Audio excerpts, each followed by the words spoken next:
नमस्कार दोस्तों, मैं मनीष कुमार भोज आप सभी का अपने YouTube चैनल फाल्गुन एजुकेशन में हार्दिक स्वागत करता हूं। दोस्तों, जैसे कि आप सभी को सर्वविदित है कि हमने इस चैनल के माध्यम से उत्तराखंड राज्य की यहाँ पर सीरीज प्रारंभ की हुई है, जिसके अंतर्गत हमारे स्कूल के कुछ छोटे जो नन्हे मुन्ने प्यारे बच्चे को इस श्रृंखला के अंतर्गत हमने जोड़ने का प्रयत्न किया गया है। और इन बच्चों का सपना है कि हम राज्य की जो महत्वपूर्ण जो सिविल सेवाएं हैं उनमें अपना योगदान दें और राज्य के सिविल सेवाओं में योगदान देने के बाद अपने जीवन को बेहतर बना सकते हैं। तो इसी उद्देश्य से हमने एक सामान्य ज्ञान का ये श्रृंखला प्रारंभ की है, जिसके अंतर्गत आज आपके सामने रिया रावत पुनः उपस्थित हैं और आज आपके सामने ये उत्तराखंड के राष्ट्रीय उद्यान और अभयारण्यों के बारे में चर्चा करेंगी। चलिए शुरुआत करते हैं आज की श्रृंखला का। तो आप इसे शुरुआत करिए बेटा। राष्ट्रीय उद्यान वन्य जीव अभयारण्य सह सुरक्षित वनों की दृष्टि में उत्तराखंड एक संपन्न राज्य है। हिमालयी पक्षियों का सिरमौर कहे जाने वाले मोनाल के शिकार पर सरकार द्वारा वन्य जीव संरक्षण अधिनियम 1972 के अंतर्गत पाबंदी लगाई गई। देखिए, एक क्वेश्चन यहाँ पर बहुत अच्छा इन्होंने पुटअप किया है। क्वेश्चन पूछा जाएगा किस अधिनियम के माध्यम से उत्तराखंड में जो मोनाल है, मोनाल पक्षी हमारे क्या राष्ट्रीय राज्य पक्षी है, तो इसके शिकार पर बैन लगा है।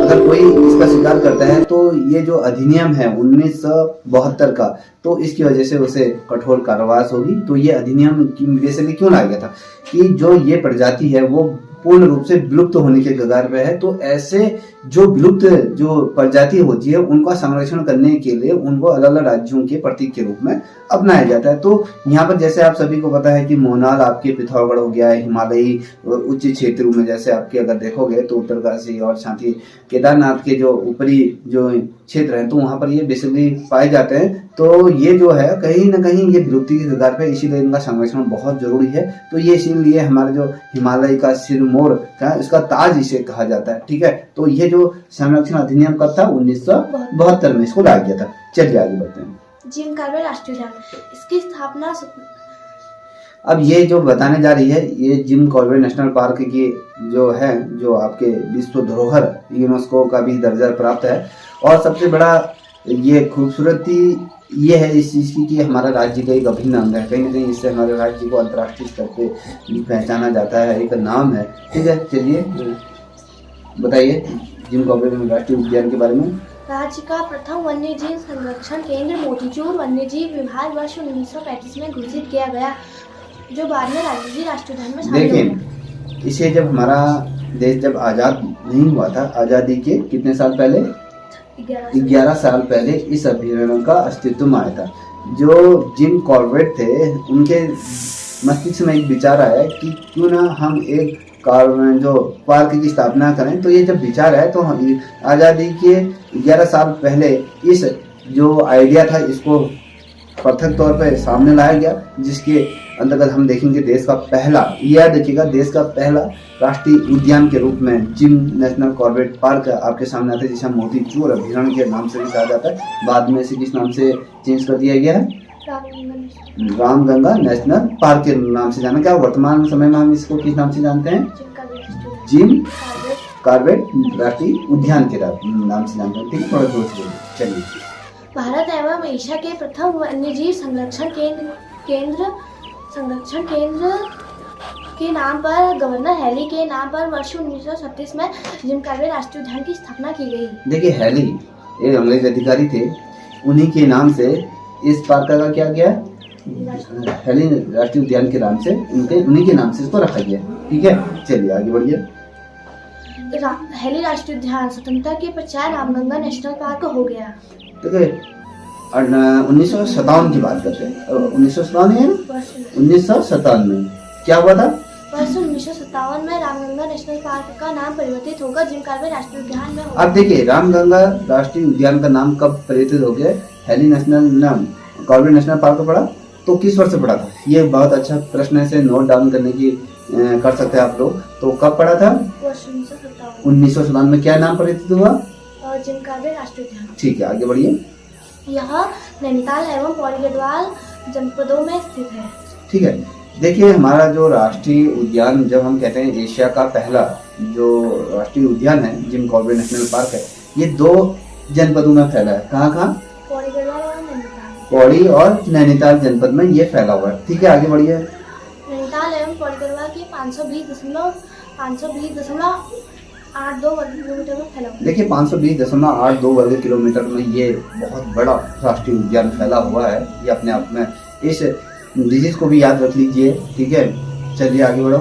जिम कॉर्बेट राष्ट्रीय उद्यान के मध्य में पाटलिपुत्र में स्थित है तथा इसके मध्य में कोसी और ढेला नदियां बहती देखिए हैं। क्वेश्चन पूछा जाएगा कि कॉर्बेट नेशनल पार्क के मध्य में कौन सा स्थान स्थित है? मध्य में कौन सा है? पाटलिपुत्र। पाटलिपुत्र। अब पाटलिपुत्र कहाँ स्थित है क्वेश्चन पूछा जाएगा तो आपको पता होना चाहिए। और ये जो कॉर्बेट नेशनल पार्क है इसके अंतर्गत कौन कौन सी नदियां प्रवाहित होती हैं? कोसी और ढेला।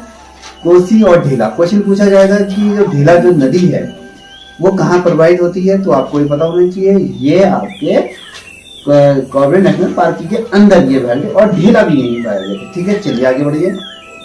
सर्वाधिक बाघों वाला उद्यान जिम कॉर्बेट राष्ट्रीय उद्यान जिसे हाँ, एक बड़ा अच्छा प्रश्न इन्होंने कहा कि जो आपने कहा कि एक शब्द आपने ये कहा कि भैया सर्वाधिक बाघों के लिए, अगर आप देखोगे ना हमारे देश में जो सबसे ज्यादा बाघों का संरक्षण जो किया गया, टाइगर प्रोजेक्ट भी हम इसे कहते हैं बेटा, तो यही वो उद्यान है जहाँ पर सर्वाधिक बाघों की संख्या हमने क्या करा यहाँ पर दर्ज करी। चलिए, सर्वाधिक बाघों वाला उद्यान जिम कॉर्बेट राष्ट्रीय उद्यान है जिसे वर्ष 1973 में प्रोजेक्ट टाइगर के अंतर्गत शामिल किया गया। देखिए प्रोजेक्ट टाइगर के अंतर्गत किस चीज को सम्मिलित किया गया, कौन सा उद्यान को शामिल किया गया था, तो आपको बता रहा था क्या मतलब कॉर्बेट नेशनल पार्क को ये क्या कहते था, इसको शामिल किया गया था। ठीक है, बाघों के संरक्षण, कि बाघों को हमने किस तरीके से उसका संरक्षण करना है, कि जिस तरीके से बाघों का अवैध तरीके से शिकार किया जा रहा था, कहीं ना कहीं अगर आप देखोगे तो हमारे इसी राज्य में सार्वजनिक क्या है बाघों की संख्या हमें कॉर्बेट नेशनल पार्क में देखने को मिलती है, जहाँ पर अलग अलग प्रजाति के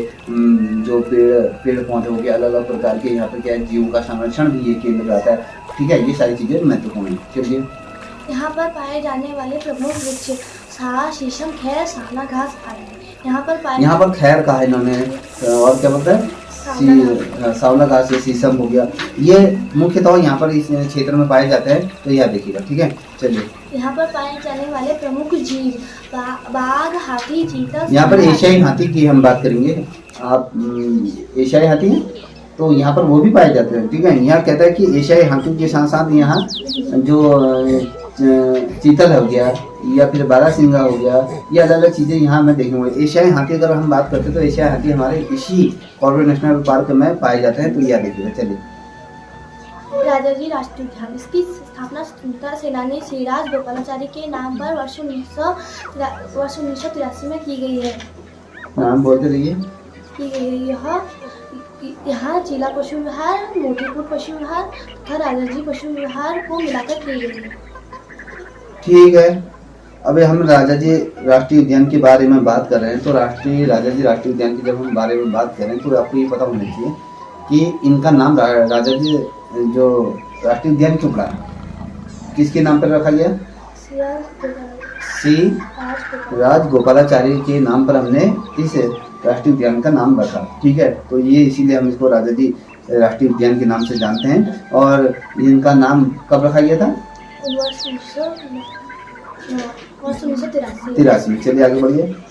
यह राष्ट्रीय उद्यान देहरादून, हरिद्वार तथा पौड़ी गढ़वाल जनपदों में स्थित है। देखिए, अब क्वेश्चन पूछा जाएगा कि जो राजाजी राष्ट्रीय उद्यान है वो कितने जनपदों में फैला हुआ है, तो इन्होंने 3 जनपदों के नाम लिए थे। पुनः दोहराइए। देहरादून, हरिद्वार तथा पौड़ी गढ़वाल और हरिद्वार, ये 3 जो जनपद है, इन जनपदों में ये आपका राजाजी राष्ट्रीय उद्यान फैला हुआ है। और जैसे हमने कॉर्बेट नेशनल पार्क के बारे में बात करेंगे बेटा, तो वो किन जनपदों में फैला है? नैनीताल और पौड़ी गढ़वाल। तो देखो नैनीताल और पौड़ी गढ़वाल में जो फैला आपका जो कॉर्बेट नेशनल पार्क है, जिन कॉर्बेट नेशनल पार्क और राजाजी राष्ट्रीय उद्यान की जब हम बात करें, 3 जनपदों में फैला है। एक तो आपका देहरादून, हरिद्वार, पौड़ी, नहीं तो यहाँ फैला है। चलिए आगे बताइए। यह राष्ट्रीय उद्यान 820.42 वर्ग किलोमीटर में फैला। देखिए, ये जो राष्ट्रीय उद्यान है वो 820.42 ये फैला है। हमने वहीं अगर हम जिम कॉर्बेट नेशनल पार्क की बात करते हैं तो वो कितना फैला था? 520.8। तो सबसे बड़ा राष्ट्रीय उद्यान कौन हुआ? नहीं, हमने क्या करा, हमारा 520.82 था। कौन था ये? जिम कार्बन राष्ट्रीय उद्यान था। और हम राजाजी राष्ट्रीय उद्यान की बात करें तो वो कहाँ से था?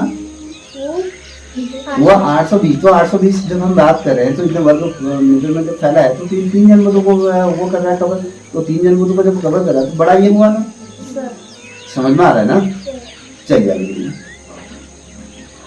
यह इस राष्ट्रीय उद्यान चक्रवर्ती राजगोपालाचार्य के नाम पर रखा गया। इस राष्ट्रीय उद्यान का जलवायु मानसूनी है। अब इस राष्ट्रीय उद्यान का जो जलवायु मानसूनी है, क्या कहना है? ये मानसून जो हमारा आता है ना, वो मानसूनों पर ही क्या होता है, ये निर्भर रहता है। ठीक है, चलिए। राज्य सरकार ने राजाजी राष्ट्रीय उद्यान को रिजर्व टाइगर में घोषित किया गया। ठीक है, रिजर्व टाइगर की जब हम बात करते हैं, रिजर्व टाइगर क्या है, यहाँ पर इनके भी संरक्षण है, तो इसको इस नाम से भी घोषित किया गया है। ठीक है, चलिए आगे। यह उत्तराखंड का दूसरा और देश का 48वां रिजर्व टाइगर है। अब यह देखिए, जहाँ पर बाघों का संरक्षण किया जाता है, अगर हम उत्तराखंड के दृष्टिकोण से देखें तो पहले तो आपका जो प्रोजेक्ट टाइगर की जो बात करें तो वो आपका जिम कॉर्बेट नेशनल पार्क आता है। और राज्य के दूसरा ये बाघों का संरक्षण करने वाला पार्क है। ठीक है, दूसरे नंबर का आता है। और अगर हम पूरे देश भर की अगर बात करें, देश भर की अगर हम सारी चीज़ों को देखें तो ये कौन से नंबर में आता है? 48वें नंबर पे क्या है हमारा देश का ये राजाजी राष्ट्रीय उद्यान 48वें नंबर पे आता है। ठीक है, चलिए।